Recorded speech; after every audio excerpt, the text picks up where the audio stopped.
बिस्मिल्लाहिर्रहमानिर्रहीम। अस्सलाम वालेकुम नादरीन, आप यूट्यूब चैनल देख रहे हैं। मैं इमरान खान हूँ। नादरीन, मैंने इमरान खान से एक चीज़ सीखी। यानी बहुत सारी ऐसी चीज़ें हैं जो पाकिस्तान में पाकिस्तानियों ने इमरान खान से सीखी हैं, और इमरान खान ने वाकई एक टीचर की तरह इस कौम को बहुत सारी चीज़ें सिखाई हैं। हार जीत का मामला हो, डट जाने का मामला हो, बहुत सारी चीज़ें जो इंसान के करैक्टर में होती हैं, उसने लोगों को लड़ना सिखाया, मुकाबला करना सिखाया।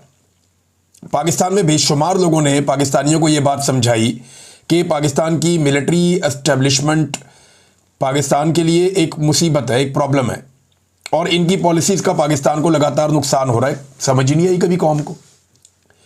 लेकिन जब ये बात इमरान खान ने समझाई तो आज कौम का बच्चा बच्चा ये बात जानता है। एक कंट्रीब्यूशन तो है इमरान खान का बहुत बड़ा। मैंने उनसे एक चीज़ सीखी, इमरान खान साहब से, कि मैं ये सोचता था वो एक बात बार बार क्यों करते हैं, बार बार क्यों करते हैं, बार बार क्यों करते हैं। बहुत सारे लोग तनकीद करते थे, एक ही तकरीर है, इमरान खान बार बार करता है, वही बातें बार बार रिपीट करता है, वो क्यों बार बार वही बात करते चले जाते हैं, करते चले जाते हैं। तो मैंने इससे सीखा कि इमरान खान ने वो बातें इतनी मर्तबा की कि वो लोगों को ज़ुबानी याद हो गई।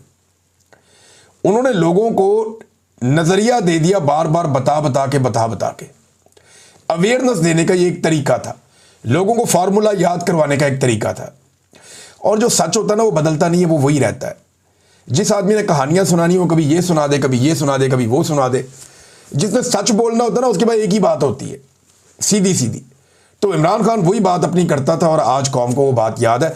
तो बाद औक़ात आपको लगता होगा मेरे वीलॉग के अंदर चीज़ें और बातें कभी कभी रिपीट हो जाती हैं। तो मेरे ख्याल में जो चीज़ जैसे होती है उसको जब आप बयान करते हैं तो जितनी दफ़ा आप करते हैं वो वैसे ही रहती है। और मैंने ये सीखा कि अगर कोई चीज़ आपको समझ आ जाए तो उसको हैमर करें, बार बार उसको बताएं, पब्लिक तक उसको पहुंचाएं, ताकि उसका इम्पैक्ट हो। बहरहाल नाज़रीन, सैलाब इस वक्त अब सिंध से टकराने जा रहा है। जो इस वक्त हमारे पास इत्तलात हैं वो ये है कि सैलाब दरियाए सिंध में दाखिल हो जाएगा कुछ ही घंटों में या अगले एक आधे दिन के अंदर, और उसके बाद ये सैलाब बढ़ना शुरू होगा सिंध की जानिब से, और बहुत जल्द जो है वो सिंध का इम्तिहान शुरू हो जाएगा। कितना पानी सिंध में दाखिल होगा इसके लिए आदाद शुमार जमा किए जा रहे हैं। दरियाए सतलुज के अलावा बाकी दो दरियाओं में इस वक्त सूरत हाल पहले की तरह ख़राब नहीं है। यानी जो हुआ दरियाए चनाब की वजह से वो बहुत बड़ा नुकसान हुआ। बहुत बड़ी बेल्ट है पंजाब की जिसको नुकसान हो गया। आपकी चावल की तकरीबन सारी फसल उड़ा के रख दी चनाब में आने वाले सैलाब ने। आपकी कपास को बहुत नुकसान हुआ। जो आपके मशरकी एरियाज़ हैं जो पाकिस्तान के भारतीय बॉर्डर के साथ साथ लगते हैं ऊपर चोलिस्तान तक, ये जो एरियाज़ हैं यहाँ पे बड़ा नुकसान हुआ। कपास का नुकसान हो गया, चावल का नुकसान हो गया, जो आपकी मकई थी उसका नुकसान हो गया, जानवरों के चारे का नुकसान हुआ, सब्जियों का बहुत नुकसान हुआ।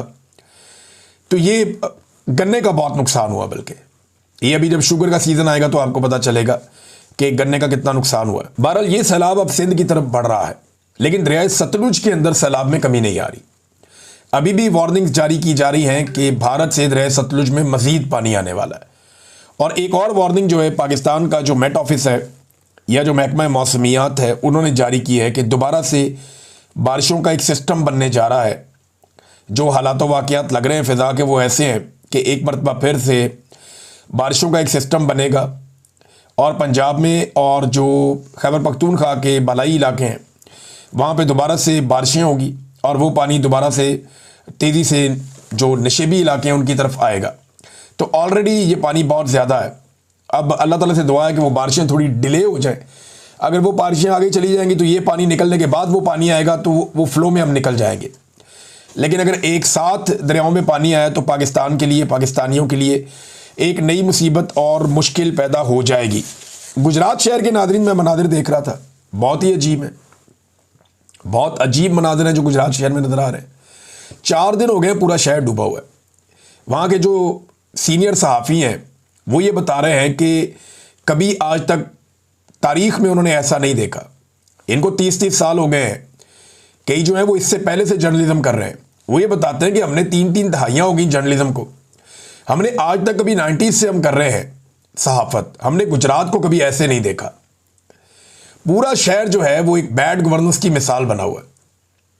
और ये सारा कुछ क्यों हो रहा है कि डीसी, कमिश्नर, ये जितने भी ओहदेदार थे ये सारे के सारे और कामों में लगे हुए थे। इनकी सारी तवज्जो ये थी कि मरियम नवाज को खुश करना है तो पीटीआई के घरों पे छापे मारो, एस्टेब्लिशमेंट को खुश करना है तो इसको गिरफ्तार करो, उसको अंदर डालो, उसको अगवा करो, उस पर मुकदमा बनाओ। ये इन्हीं कामों में लगे रहे और कोई महकमा भी अपना काम नहीं कर रहा था। देखें, किसी जिले का अगर डीसी सो जाए ना या तवज्जो देना छोड़ दे तो सारे महकमे नीचे सो जाते हैं। यही बेड़ा गर्क हुआ कि किसी महकमे ने अपना काम नहीं किया। जहां कचरा था वहीं था, जहां ब्लॉकेज थी वो वहीं थी, सीवरेज का निज़ाम कहीं ख़राब था तो वो वहीं पे था, कोई काम अगर होने वाला था तो वो वहीं रुक गया। और उसकी वजह से अब जो गुजरात शहर है पूरा का पूरा डूबा हुआ है। वो स्टेडियम के मनाज़िर आप देखें, पानी खड़ा है, तालीमी इदारे उनमें पानी खड़ा है, गलियों में सड़कों पे हर तरफ कश्तियाँ चल रही हैं, पानी खड़ा है। गुजरात के साथ तो पहले कभी ऐसा नहीं हुआ। पता नहीं किस बात का बदला लिया जा रहा है। ये जो पंजाब हुकूमत है इसने पंजाब का बेड़ा गर्क कर दिया है। बेड़ा गर्क करना जो है ना, एक वर्ड अगर कहीं सही इस्तेमाल होता है तो वो यहीं पे होता है। पूरे पंजाब का बेड़ा गर्क कर दिया उन्होंने, हर चीज़ डूब गई पानी के अंदर। ये इनकी काबिलियत। आज 4 दिन के बाद भी वह कश्तियाँ ही चल रही हैं और ये बारिश का पानी है, कोई सैलाब नहीं आया कि पीछे से पानी दरियाओं का निकल के आ गया, नहीं, बारिश का पानी है, लेकिन निकालने का सिस्टम ही कोई नहीं है। अब कह रहे हैं जी अगले 18 घंटे में 20 घंटे में निकल जाएगा। भाई 4 दिन से आपने निकला। मरियम नवाज ने वहां पे दौरा किया, मरियम नवाज को मामू बना के वापस भेज दिया उन्होंने, ब्यूरोक्रेसी ने। वो उनका सिर्फ ये जिम्मेदारी है कि 4 अच्छे टिकटॉक बन जाए मरियम नवाज के, वो राजी हो जाती हैं। अवाम मर रही है, परेशान है, अवाम के हालात बहुत बुरे हैं, कोई फ़र्क नहीं पड़ता। 4 टिकटॉक आप अच्छे बना दें, मरियम नवाज उस ब्यूरोक्रेट से बहुत खुश होती हैं जहां पर टिकटॉक ज़्यादा अच्छे बनते हैं। तो ब्यूरोक्रेट को मेरा मशवरा है, अगर मरियम नवाज को खुश रखना है, बच्चे जमा करें मासूम शक्लों वाले और गरीब दिखने चाहिए। औरतें जमा करें जो रोना शुरू हो जाए मरियम नवाज को देखकर और वो गले लगें और वो रोएं, इस तरह की औरतें जमा करें। कुछ ऐसे गरीब लोग जमा करें जो आंसू बहाएं और मरियम नवाज के सामने सर झुका के नीचे आंखें करके रहें और उनके साथ वो खड़ी होकर बातें करें।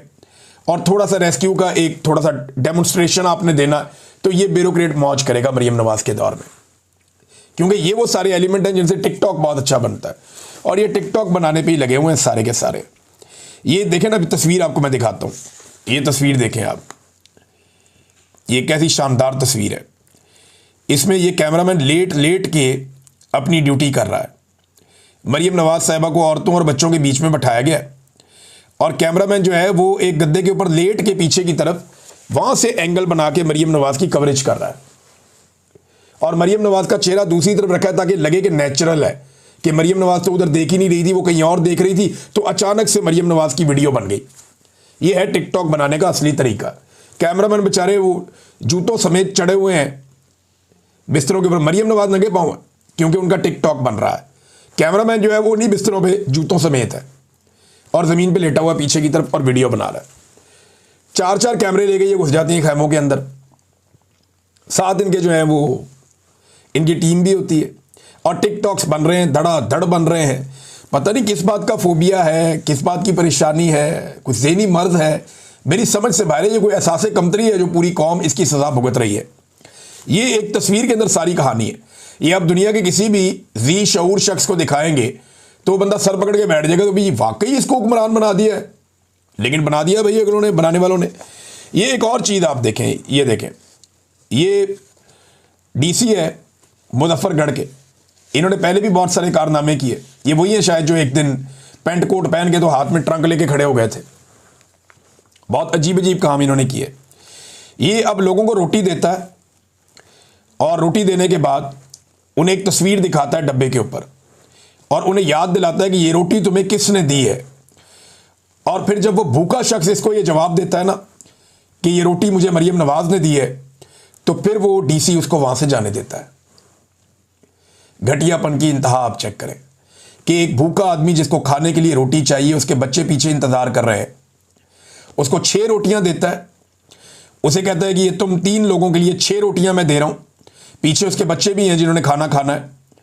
उसको कह रहा है सालन भी ले लो, ये रोटी ले लो, लेकिन ये तस्वीर देखो और मुझे बताओ कि ये रोटी तुम्हें किसने भेजी है।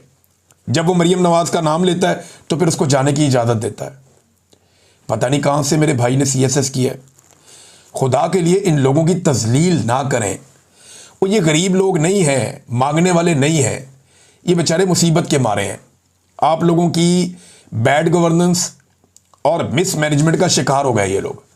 ये तो सफ़ेद पोश लोग हैं, बेचारे फंस गए हैं, वरना ये तो इनके घर कोई आए तो मेहमान नवाजी करने वाले लोग हैं, ये लोगों को खिलाने वाले लोग हैं। आप खुदारा इन लोगों की तजलील ना करें, इनकी बदवाएं ना लें। ये कभी भी आपकी ऐसी हरकतों के बाद शरीफ खानदान को वोट नहीं देंगे, ये मेरे से आप लिख कर ले लें। ये लोग मांगने वाले, हाथ फैलाने वाले लोग थोड़ी हैं। इन सफ़ेद पोशों का आप मजाक उड़ा रहे हैं, आपकी अपनी काबिलियत पे मुझे शक हो रहा है।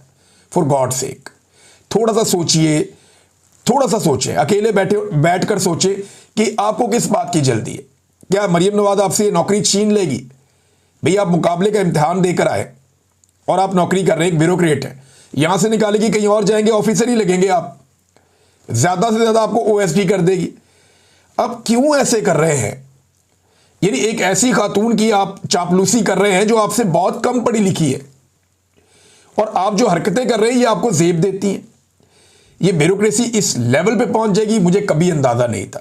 मुझे बड़ा अफसोस हो रहा है ये हरकतें देख के, मेरे लिए बड़े काबिल एहतराम है सारे ब्यूरोक्रेट, लेकिन ये ना करें, अपनी और अपने महकमों की और अपने इदारे की और अपनी काबिलियत की तजलील ना करें आप लोग। और इन आम लोगों की तजलील तो बिल्कुल ना करें। किसी को सेब दे दिया तो उसको बताया मरियम नवाज ने दिया है। फॉर गॉड सेक, ये किसी के बाप का पैसा थोड़ी है साहब। यही गरीब लोग हैं, आप इन पे एहसान नहीं कर रहे इन्हें खाना देके। इन्हीं गरीबों के पेट से, इनका पेट काट के जो टैक्स लिया जाता है उससे आप लोगों को तनख्वाह मिलती है। यही लोग मेहनत करते हैं, हल चलाते हैं, अनाज उगाते हैं, वो अनाज बिकता है, उसमें से टैक्स निकलता है, इनसे पैसा वसूल किया जाता है हर चीज की मद में, उससे साहब आपको तनख्वाह मिलती है। आप कपड़े पहनते हैं, जूते पहनते हैं, आपके बच्चे स्कूलों में जाते हैं, आप अपने घर में सामान लेकर जाते हैं, आप खाना खाते हैं, इन्हीं के पैसों से सरकार को तनख्वाह मिलती है, सरकार चलती। आप इन पे एहसान नहीं कर रहे हैं। क्यों आप इनको एक रोटी के बदले में आप कहते हैं कि रोटी तुम्हें मैं दे रहा हूं, ये तस्वीर देखो, बताओ ये कौन है? मरियम नवाज है, ले जाओ रोटी। ये क्या चल रहा है? Is this the way? आप पढ़े लिखे लोग हैं, इससे गुरेज करें। अगर एक कुछ टिकटॉकड़ियां अगर पागल हो गई हैं और उनका दिमाग इस तरफ चल पड़ा है, तो आप लोग तो कम से कम होश करें और होश के नाखून लें। इतना बड़ा डिजास्टर है, उससे निकलने के लिए सबको कोशिश करनी पड़ेगी। हम भी अपने तौर पे कोशिश कर रहे हैं, बल्कि मैंने इस वीलॉग में याद दिला दूं मैं दोबारा से, जो ब्रेडफोर्ड में हमारे पाकिस्तानी रहते हैं या उसकी सराउंडिंग में आसपास के शहरों में, वो शाम पहुंच जाए जी 5:30 बजे। 5:30 से लेकर हम तकरीबन 8:30-9 बजे तक वहाँ मौजूद होंगे और वहाँ पाकिस्तानियों से मुलाकात करेंगे। हम सब मिलकर फंड रेजिंग करेंगे और वो फंड रेजिंग हम पहुँचाएंगे पाकिस्तान में जो मुतासरीन सैलाब हैं उनके लिए, और जो ज़िम्मेदार लोग हैं वो ये काम करेंगे। बड़ी अच्छी 1-2 NGOs हैं जो ये काम कर रही हैं और हम उनके साथ मदद कर रहे हैं, और ये पैसा वो पाकिस्तान लेकर जाएंगे और पाकिस्तान में जो मुस्तहकीन है उन तक पहुंचाने के लिए बहुत सारे लोग हमारे अपने वॉलंटियर कर रहे हैं, और इंशाल्लाह ये सब मिलकर करेंगे तो इससे मुसीबत से निकलेंगे। ये एक दिन में टल्ली नहीं है।